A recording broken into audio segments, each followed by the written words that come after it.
Mais tu sais Loïc, il y a 2 bonnes grosses raisons d'aller voir Immaculée. Le scénario et... Sydney Sweeney. Et Sydney Sweeney.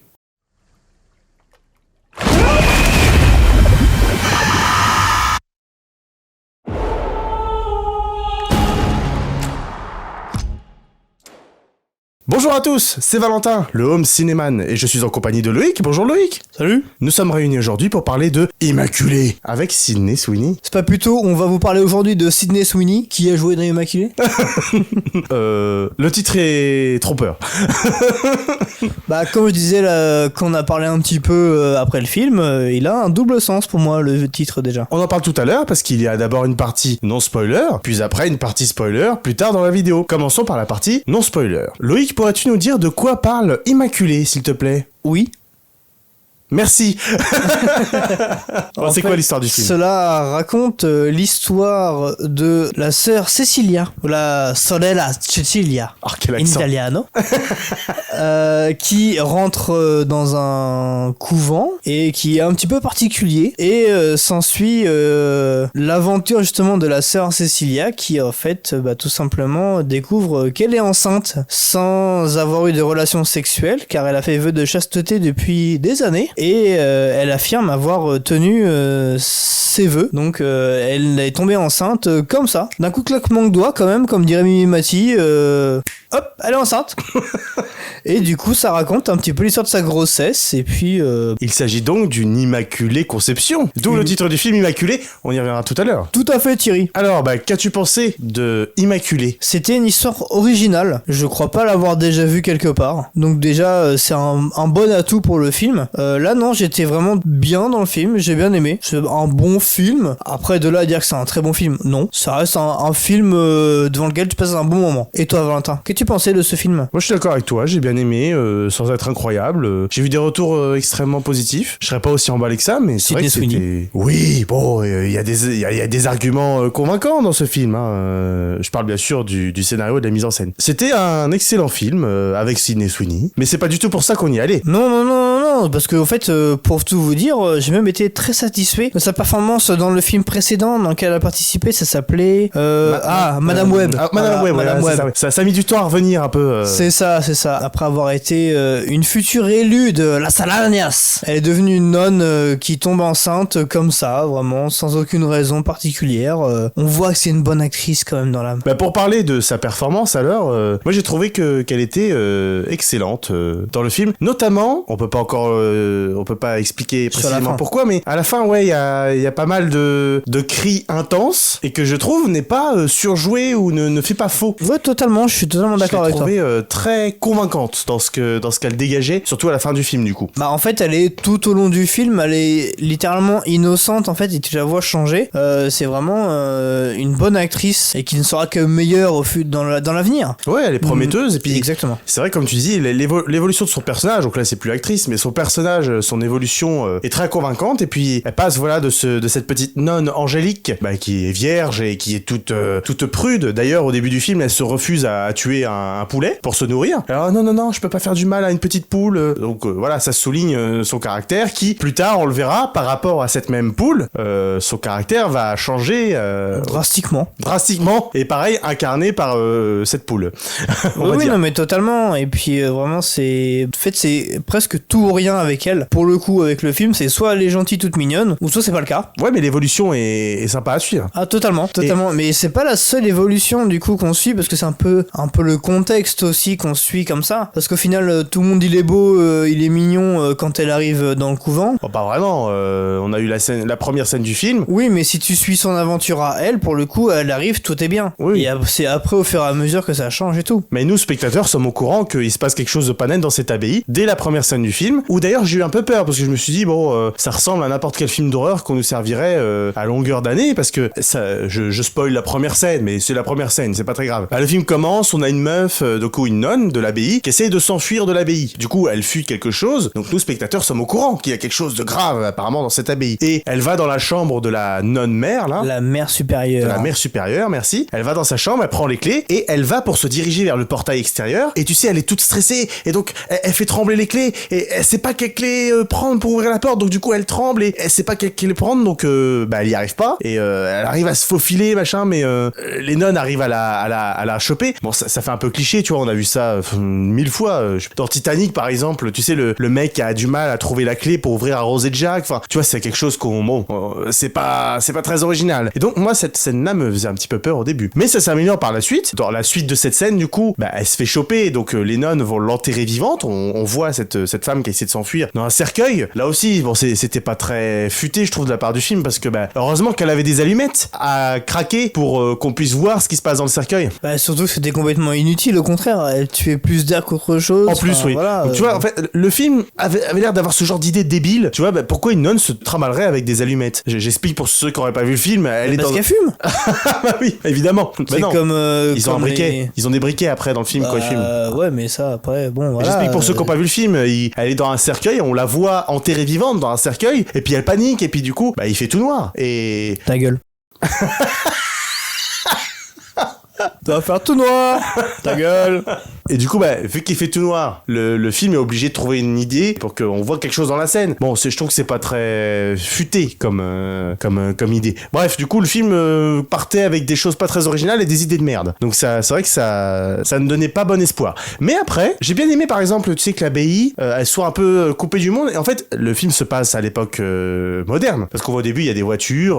On est, voilà, à notre époque. On est dans les années 2020. Ouais, c'est ça. Et j'ai bien aimé, du coup, parce que dans tout le reste du film, on a l'impression qu'on est au Moyen-Âge. Oui, totalement. C'est vraiment c'est les visiteurs, en fait, mais dans le sens inverse. Ah, parce qu'on est vraiment dans cette abbaye qui a sauf élément spoiler de la fin, qui n'a pas de technologie avancée, on va dire. Visiblement, il n'y a pas d'électricité, ils s'éclairent à la lanterne, ils lavent leur linge à la main, tu vois, ils l'étendent. Du coup, ça participe à cette ambiance de intemporel, moi, je trouve. Non, mais totalement. Et c'est ce qui crée justement l'ambiance du film aussi. Elles sont à moitié enfermées et sans vraiment l'aide, parce qu'au final, elles sont pas enfermées parce que elles sont en communauté, elles sont libres au sein du couvent, mais en même temps elles sont enfermées parce que du coup déjà c'est fermé à clé, et en plus de ça une fois que tu sors, qu'est-ce qu'il y a? Il y a rien en fait, c'est littéralement des champs, et c'est pas Didier, c'est des vrais champs, c'est un peu comme la Beauce quoi, c'est des champs, t'es enfermé sans vraiment l'être, et ça crée vraiment une ambiance spéciale. Donc non, je suis totalement d'accord avec toi. Et tu parles d'ambiance spéciale, justement, j'ai bien aimé les effets d'horreur que le film amène. Par exemple,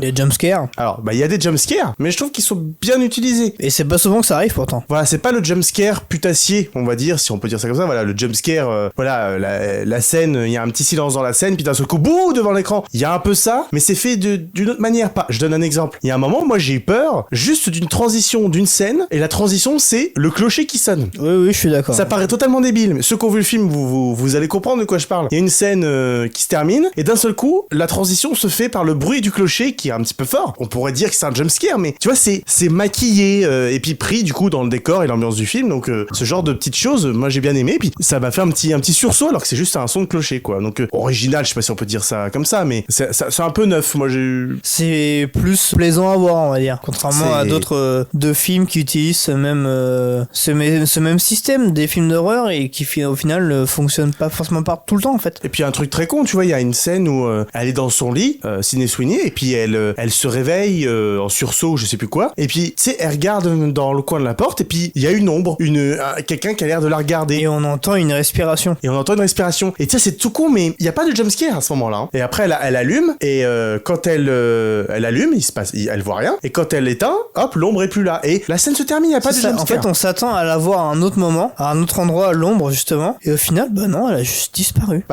Oui, il y a ça, mais c'est surtout que moi je trouve que ça fait appel à la peur primaire, tu vois, quand t'es petit, hop, tu te lèves la nuit, t'as l'impression qu'il y a une ombre dans le placard. Ouais, c'est ça, il y a un monstre sous le lit et choses comme ça, quoi. C'est ça, et je sais pas, j'ai ressenti devant le film une petite peur, alors que le film, tu vois, n'use pas de jumpscare ou d'éléments horrifiques particuliers. C'est ça. Ça fait juste appel à la peur primaire et ça marche très bien, une ombre menaçante au loin. C'est ça, et puis même il y avait d'autres acteurs qui ont permis aussi d'avoir cette ambiance un peu angoissante, peut-être, si je peux qualifier ça comme ça. Il y a par exemple le diacre Teleski, si je me trompe pas. Donc joué par l'acteur qui fait El Professor dans La Casa de Papel. Et je trouve qu'il avait un bon jeu d'acteur aussi, je trouve, qui fait que ça crée une ambiance vraiment angoissante justement, de même manipulateur, voire toxique au final. En mode ouais bah finalement tu viens, toi il se brosse dans le sens du poil et au fur et à mesure tu vois il se retourne en fait contre toi et au final bah t'es enfermé par toi-même en fait. Ah, tu flirtes avec le spoiler. Hein. Ouais mais je flirte simplement pour un flirt avec toi.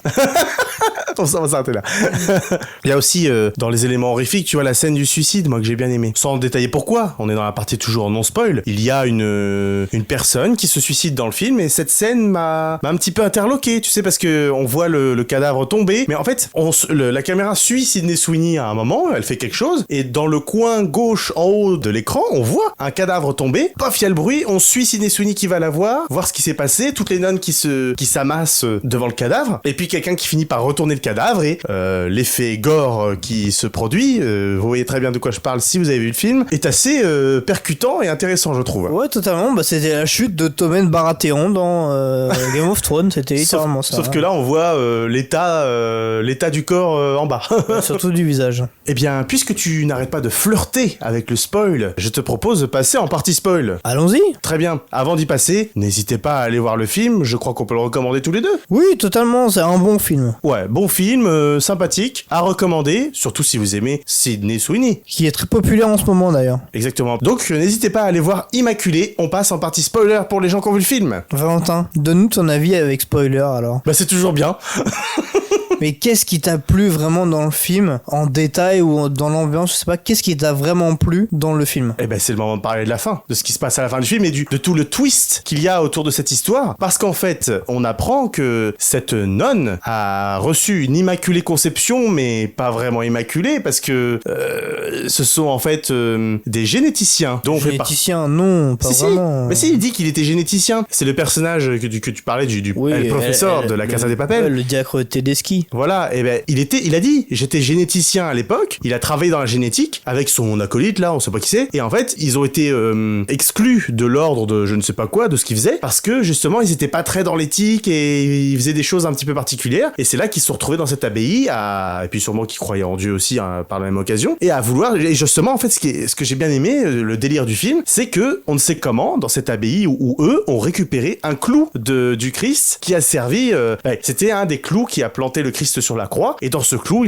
sur ce clou il y avait quelques bouts d'os, et ils ont retrouvé l'ADN de Jésus-Christ apparemment sur le clou, et ça leur a permis du coup de séquencer l'ADN vu que c'était des généticiens, et ils ont réussi en tout cas ils cherchent le moyen d'enfanter une femme pour qu'elle donne naissance à la réincarnation de Jésus, ou en tout cas au fils de Jésus ou quelque chose comme ça, et ils ont choisi Sydney Sweeney parce qu'elle a eu apparemment un miracle quand elle était plus jeune, elle a survécu à la noyade. D'ailleurs cet effet gore, pas du tout gore. Cet effet de jumpscare était bien réussi aussi, tu sais, le moment où d'un seul coup Oui, dans son flashback, ouais. Dans le flashback, ouais, on passe directement sur elle qui crie sur la glace, j'ai bien aimé aussi. Mais voilà, du coup, le film, le twist, c'est que, on essaye de foutre dans Sydney Sweeney un enfant de Jésus-Christ.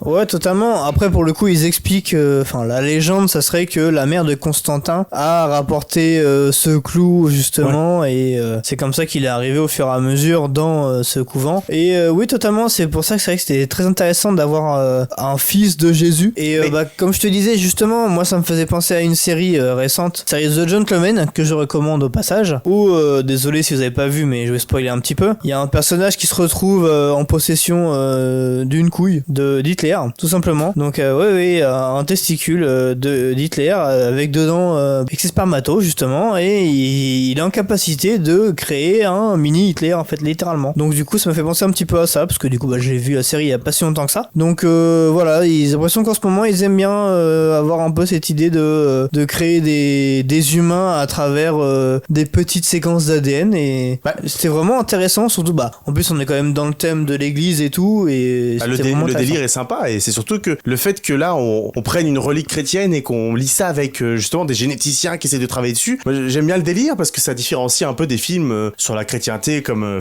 les films d'horreur sur la chrétienté, comme La Nonne, ou tu sais, toutes ces conneries conneries là, qui ont rien à proposer, qui ont rien de neuf à mettre sur la table, ou en tout cas qui partent pas dans un délire comme ça. Là, moi j'ai trouvé que c'était assez plaisant de partir là-dedans. En tout cas, moi j'ai bien aimé le délire, et surtout ça permet de bonnes séquences finales, je trouve. Tu vois, dans les catacombes, on retrouve l'amie de Sydney Sweeney, Gwendila. Enfin, celle qui se fait couper la langue. D'ailleurs, encore une scène, je trouve réussie, une scène horrifique réussie, parce que moi j'avais un petit frisson dans le dos, parce qu'on voit la langue se faire couper, trancher au couteau délicatement. Oh là là, c'était assez insupportable à voir. Avec une petite sauce et des petits cornichons, ça fait une langue de bœuf et c'est pas mal. Aucun vraiment, ouais, c'est ça. Hein. Non, mais tu sais, il y a des petites choses comme ça, crado, mais sans excès. Tu vois, par exemple... Quand elle s'arrache l'ongle. Voilà. J'ai vu ta réaction quand elle s'arrache l'ongle, je me suis dit, mais attends, le mec, il a pas peur et tout, et il réagit de dégoût quand elle s'arrache un ongle. Mais oui, parce que t'abuses. Mais bon. non, c'est tout con, mais tu vois, le fait que le film n'use pas de grands éléments d'horreur, ça fait que juste le fait qu'elle s'arrache l'ongle comme ça, le son quand elle l'enlève, et puis les filaments qui suivent l'ongle arraché, tu vois, tout ça, moi, j'ai trouvé que ça marchait justement du fait de l'ambiance et de la non-excessivité de jumpscare, par exemple. Il y a rien qui m'agaçait autour, donc ça, des petites astuces comme ça marche. Je noterais deux petites choses super bien faites dans le film, par exemple, le moment où, tu sais, elle veut se confesser au père dans le confessionnal, et en fait, plan sur elle, le père est juste devant, plan sur le père, après, replan sur elle, elle est un peu plus loin dans le confessionnal, après on retourne sur le père qui dit rien, et puis elle qui dit, bah mon père, j'aimerais le confesser, et en fait, plus les plans avancent, plus le chant contre chant a lieu, plus le père s'éloigne dans le chant. Et je trouvais ça, c'était, voilà, une petite idée comme ça, super sympa, comme le design de la table de la croix, là. Il y a une table en forme de croix, qui était sympa, ça sort de nulle part, mais tu vois, le film est bourré de petites idées comme ça, très intéressantes, et je voulais en venir sur le plan séquence à la fin, parce que bah, toute la fin est en plan séquence, à partir du moment où Sydney Sweeney, du coup, à la fin, elle accouche de ce fameux fils de Jésus, ou réincarnation de Jésus, et elle accouche, et à partir du moment où elle crie, on évoquait là ce cri très convaincant, j'ai trouvé, et qui dure, et vraiment c'est intense, et j'ai adoré sa prestation, et à partir du moment où elle crie, tu sais, après, là, du coup, le plan est sur elle, et puis le plan continue, on la suit, elle va récupérer le caillou pour après achever le bébé, et puis, tu sais, elle mord le cordon ombilical, tout ça est un plan séquence que j'ai trouvé très sympathique pour terminer le film, parce que justement, on est sur une action sans fin de sa part. Tu vois, le film convoque quand même l'assassinat d'un enfant, enfin, on pourrait pas se parler je suis un peu loin, d'IVG, tu vois, d'interruption de grossesse, parce que il y a ce débat dans l'IVG, tu sais, on tue l'embryon, là, l'enfant est carrément sorti de son corps et elle le tue à la naissance, c'est un infanticide, et c'est quand même difficile, je trouve, d'aborder ça.